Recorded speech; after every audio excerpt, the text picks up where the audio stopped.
இது மகிமை நேரம். இயேசு கிறிஸ்துவின் நாமத்தினாலே இந்த 5வது நாளுக்காக நான் உங்களை வரவேற்கின்றேன். கடந்த 4 நாட்களும் நாம் எப்போதெல்லாம் தேவனை துதிக்க வேண்டும் என்று சொல்லி நாம் தியானித்தோம். இந்த 5வது நாளிலே நாம் எப்பொழுது நாம் தேவனை துதிக்க வேண்டுமாம்? நம்முடைய குறைவுகளில் தேவனை துதிக்க வேண்டுமாம். பாருங்கள், நம்ம யோசிக்க, என்னுடைய வாழ்க்கையில் இந்த குறை இருக்குது, அந்த குறை இருக்குது, இந்த குறைவின் மத்தியிலே நான் எப்படி தேவனை துதிக்க முடியும்? பொதுவாக நம்முடைய எண்ணங்கள் என்ன?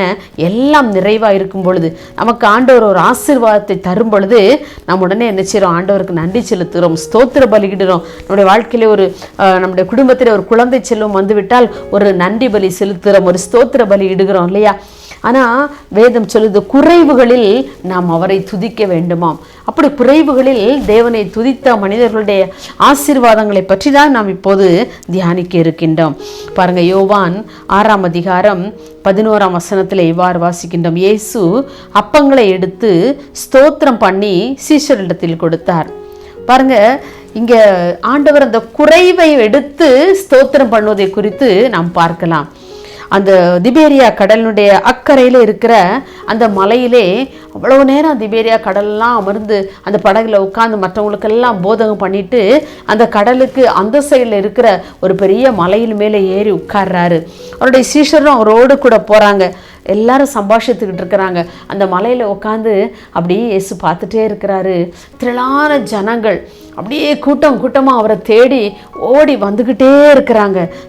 திரளாக மக்கள் வந்துக்கிட்டே இருக்கிறாங்க.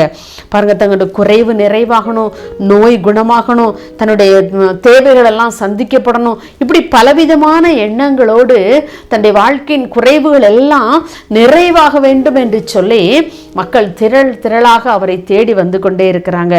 அப்போதான் ஆண்டவர் இயேசு பிலிப்பை நோக்கி கேட்குறாரு, இவ்வளோ ஜனங்க இருக்கிறாங்களே, இவ்வளோ ஜனங்களுக்கு நம்ம எப்படி சாப்பாடு கொடுக்க முடியும்? அவருக்கு தெரியும் தான் என்ன செய்ய போகிறோன்னு தெரியும். ஆனாலும் கூட பிலிப்பு என்ன சொல்லுகிறான் என்று அறியும்படி ஆண்டவர் கேட்கின்றார். பாருங்க, பொதுவாக நம்முடைய ஆண்டவர் தேவைகளை சந்திக்கிறவர், நமக்காக ஒரு பரிதவிக்கிற ஒரு தேவன். நாம் கண்ணீர் விடும் பொழுது அவரும் நம்மோடு கூட கண்ணீர் விடுகிற தேவன், நம்மை அரவணைக்கிற தேவன். மனிதர்கள் ஒருவேளை நம்முடைய கண்ணீரை காணாதவர்கள் போல கடந்து போய்விடலாம். ஆனால் நாம் கண்ணீர் சிந்துகிற வேளைகளில் எல்லாம் நம்முடைய கண்ணீரை காண்கிற தகப்பன். அதே போல் அந்த கூட்டத்திலும் கூட அநேகர் கண்ணீரோடு வந்திருக்கலாம். அந்த கண்ணீரை கண்ட தேவன் அவர்களை எப்படியாவது அவர்களை பசியாற்றி அவருடைய கண்ணீரை எல்லாம் துடைத்து விட வேண்டும் என்று சொல்லி தேவன் விரும்புகின்றார். உடனே கேட்குறாரு, என்ன செய்ய முடியும் என்று சொல்லி. பாருங்க, உடனே அந்திரேயா சொல்லுற, இங்கே ஒரு பையன் இருக்கிறான், அவன் கையில் 5 அப்பமும் 2 மீன் தான் இருக்குது. எவ்வளோ குறைவாக வச்சிருக்கிறான்ல, அவனுடைய தேவைக்காக வச்சிருக்கிறான். அவனுடைய அம்மா அந்த இயேசுடைய மலை பிரசங்கத்தை கேட்க போறேன்னு சொன்னோன்னா ஒருவேளை அவனுக்கு சாப்பாடு ரெடி பண்ணி அவங்க அம்மா நினைச்சிருக்காங்க, கொடுத்து விட்டுருக்குறாங்க. அந்த குறைவான அந்த அப்பத்தையும் அந்த மீனையும் எடுத்து ஆண்டவர் ஸ்தோத்திரம் பண்ணுகிறார். பாருங்கள், இன்றைக்கு நம்முடைய வாழ்க்கையில் எத்தனை குறைவுகள், எத்தனை பாடுகள், எத்தனை கண்ணீர்கள், அவற்றின் மத்தியிலே நாம் ஆண்டவரை ஸ்தோத்தரிக்கின்றோமா? தேவாதி தேவனே அப்படி ஸ்தோத்தரிக்கிறார். அந்த குறைவை எடுத்து தன்னுடைய பிதாவினிடத்திலே ஜெபிக்கின்றார், ஸ்தோத்தரிக்கின்றார். அவர் அப்பத்தை எடுத்து ஸ்தோத்திரம் பண்ணி சீஷரிடத்திலே கொடுக்கின்றார். அந்த குறைவை எடுத்து தன்னுடைய பிதாவினிடத்திலே ஸ்தோத்திர பலிகளை செலுத்தி விட்டு தான் சீஷரிடத்திலே கொடுக்கின்றார். இன்னைக்கு நாம் நினச்சி பார்ப்போம், உங்களுடைய வாழ்க்கையிலும் அநேக குறைவுகள் உண்டு, அநேக தேவைகள் உண்டு. நம்ம நினைக்கிறோம், என்னுடைய குறைவுகளை, என்னுடைய தேவைகளை யார் சந்திப்பா என்ன? அப்படி நம்ம நிறைய வெள்ளை கலங்கி நிற்கிறோம்ல. இந்த குறைவுகளில் எல்லாம் நாம் தேவனை துதித்து பாடுவோம், தேவனை துதித்து பார்ப்போம். நிச்சயமாகவே அவருடைய வல்லமையை நாம் உணர முடியும். பிலிப்பியர் 4ஆம் அதிகாரம் 19ஆம் வசனத்தில் எழுதுகிறார், என் தேவன் தம்முடைய ஐஸ்வர்யத்தின்படி உங்கள் குறைவை எல்லாம் கிறிஸ்து இயேசுவுக்குள் மகிமையிலே நிறைவாக்குவார். பாருங்க, நம்முடைய குறைவை எல்லாம் நிறைவாக்குறவர் யார்? அவர் மாத்திரமே. நாம் அவரிடத்துல கொண்டு போகணும். என்னுடைய குறைவை நான் அவரிடத்துல கொண்டு போகணும், ஸ்தோத்திரத்தோடு கூட கொண்டு போகணும். அப்பா, என்னுடைய இந்த குறைவை நான் உங்களுடைய சமூகத்தில் என்னுடைய ஸ்தோத்திரத்தோடு கூட நான் கொண்டு வர்றப்பா, இந்த குறைவெல்லாம் எனக்கு நிறைவாய் மாற்றித்தாங்க என்று சொல்லி அன்றைக்கு அந்த சிறுவதண்டத்தில் இருந்த அந்த குறைவான அந்த 5 அப்பங்களும் அந்த 2 மீன்களும் எப்படி நிறைவாக மாற்றப்பட்டது இல்லையா? பாருங்க, ஆண்டவர் நம்முடைய குறைவை எல்லாம் நாம் துதிக்கும் பொழுது மாத்திரமே நம்முடைய குறைவை எல்லாம் அவர் நிறைவாக மாற்ற அவர் வல்லவராக இருக்கின்றார். அன்றைக்கு அந்த ஆண்டவர் ஆசீர்வதித்த அந்த உணவு புருஷர்கள் மாத்திரம் 5000 பேரா. அப்போ ஸ்திரீகள் எத்தனை பேர் இருந்திருப்பாங்க, வாலிப சகோதரர்கள் எத்தனை பேர் இருந்திருப்பாங்க, குழந்தைங்க எத்தனை பேர் இருந்திருப்பாங்க, அதெல்லாம் கணக்கிட்டு சொல்லவே இல்லை. புருஷர்கள் ஏறக்குறைய, அதுவும் ஒரு அப்ராக்சிமேட்டாக சொல்கிறாங்க, புருஷர்கள் 5000 பேர் ஏறக்குறையன்னு சொல்லி. அப்போ எவ்வளவு ஆண்டவர் நிறைவான ஒரு ஆசீர்வாதத்தை கொடுத்திருக்கின்றார் அல்லவா. பாருங்க, இன்றைக்கு நாம் ஆண்டவருடைய சமூகத்திலே வருவோம். ஏசப்பா, என்னுடைய இந்த குறைவோடு உடைய சமூகத்திலே, என்னுடைய ஸ்தோத்திரங்களோடு கூட உடைய சமூகத்திற்கு வந்திருக்கிறப்பா, எனக்கு நீங்கள் ஆண்டவரை என்னுடைய குறைவை எல்லாம் நிறைவாக்கி தாங்க என்று சொல்லி அவருடைய சமூகத்திற்கு வரும்போது அவர் நம்முடைய குறைவுகள் எல்லாம் நிறைவாக்குகிறவராக இருக்கின்றார். சங்கீதம் 34:10 வாசிக்கிறோம், சிங்கக்குட்டிகள் தாழ்ச்சி அடைந்து பட்டினியா இருக்கும், கர்த்தரை தேடுகிறவர்களுக்கோ ஒரு நன்மையும் குறைவுபடாது என்று சொல்லி. எப்போது குறைவுபடாது? நாம் அவருடைய சமூகத்துக்கு ஸ்தோத்திரத்தோடு கூட நம்முடைய குறைவுகளே, நம்முடைய பாடுகளுடைய குறைவுகளிலே நாம் நம்முடைய ஸ்தோத்திர பலிகளோடு கூட நாம் வரும் பொழுது நிச்சயமாக அவர் நம்முடைய ஸ்தோத்திர பலிகளை அங்கீகரித்து நம்முடைய குறைகளை எல்லாம் அவர் நிறைவாக்க வல்லவராயிருக்கின்றார். அப்படிப்பட்ட கிருபைகளை ஆண்டவர் மாத்திரம்தான் தர முடியும், வேற யாரும் தர முடியாது. மனிதர்கள் யாரும் நம்முடைய குறைவுகள் எல்லாவற்றையும் நிவர்த்தி செய்ய முடியாது. ஒரு சில தேவைகளை ஒருவேளை மனிதர்கள் சந்திப்பார்கள் இல்லையா, ஆனால் நம்முடைய வாழ்வின் எல்லா தேவைகளையும் அவர்களால் சந்திக்க முடியுமா என்று சொன்னால் இல்லை.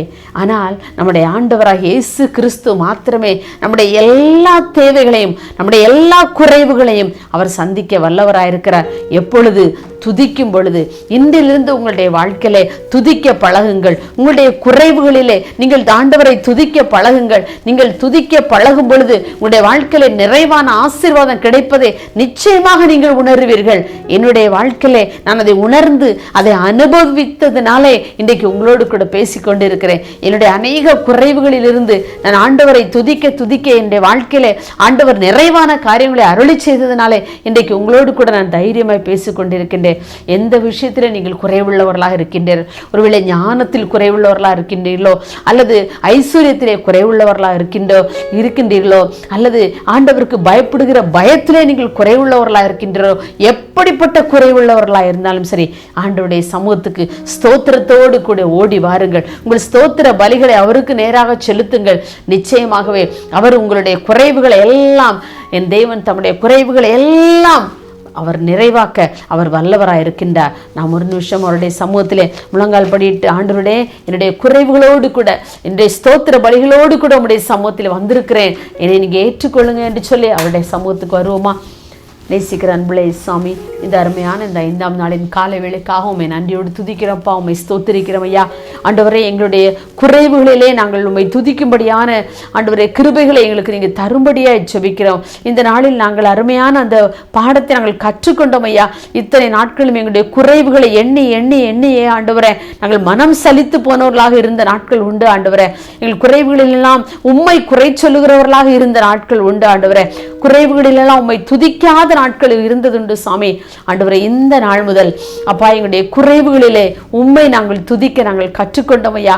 அதற்காக உமக்கு நன்றி செலுத்துகிறோம், அதற்காக உமக்கு நன்றி செலுத்துகிறோம். இனி எங்களுடைய வாழ்க்கையிலே எப்படிப்பட்ட குறைவுகள் வந்தாலும் ஆண்டவரே நாங்கள் உம்மை ஸ்தோத்தரிப்பதிலே குறைவுள்ளவர்களாய் காணப்படாதபடிக்கு எல்லா விஷயங்களிலும் உம்மை ஸ்தோத்தரிக்க கர்த்தர் எங்களுக்கு கிருபை தரும்படியாக ஜெபிக்கிறோம். இதை கேட்டுக்கொண்டிருக்கிற ஒவ்வொரு பிள்ளைகளுடைய வாழ்க்கையிலும் இருக்கிற எல்லா குறைவுகளையும் கர்த்தர் நீக்கி போட்டு நிறைவான ஆசீர்வாதத்தை கர்த்தர் கட்டளையிட போறதற்காக உம்மை ஸ்தோத்தரிக்கிறோம்.